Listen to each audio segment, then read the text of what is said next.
On Tuesday, India and the European Union finally sealed a free trade agreement after negotiations that stretched nearly 20 years.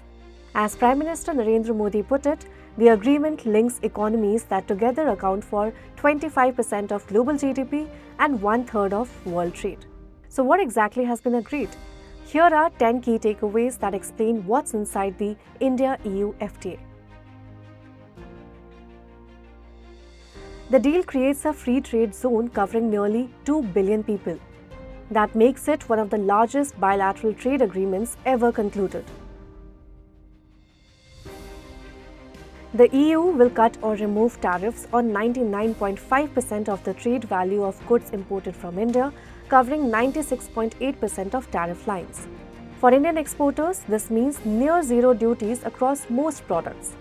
India, in return, will liberalize tariffs on 97% of EU goods, but on a far more staggered timeline. From day one, the EU will eliminate tariffs on 90% of Indian exports. The remaining tariffs will be phased out over 7 years. India will reduce duties to zero on only 30% of bilateral trade value at entry, gradually expanding this to 93% over 10 years. Labor-intensive sectors stand to gain the most.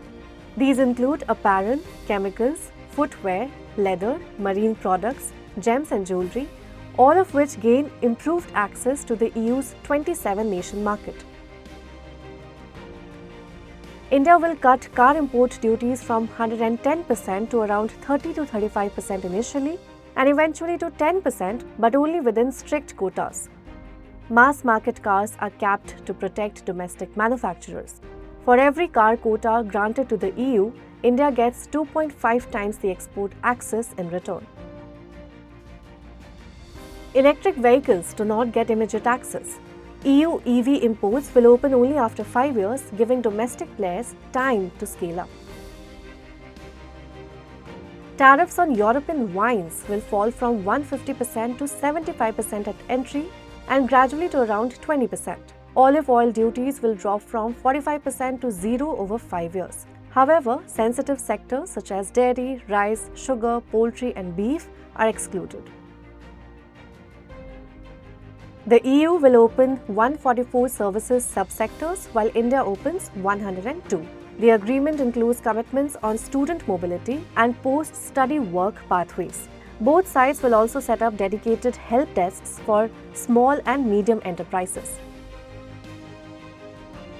India secured assurances that any flexibility under the EU's Carbon Border Adjustment Mechanism or CBAM will also apply to Indian exporters. A technical group will assist Indian firms in complying with EU carbon rules. The EU has also planned 500 million euros in support over 2 years for India's green transition. At a time of global trade fragmentation and supply chain realignments, both economies are signaling a commitment to rules-based cooperation and reduced dependence on single markets. The agreement text is now under legal review. If all goes as planned, it is expected to come into force early next year. For more such stories, follow Business Standard.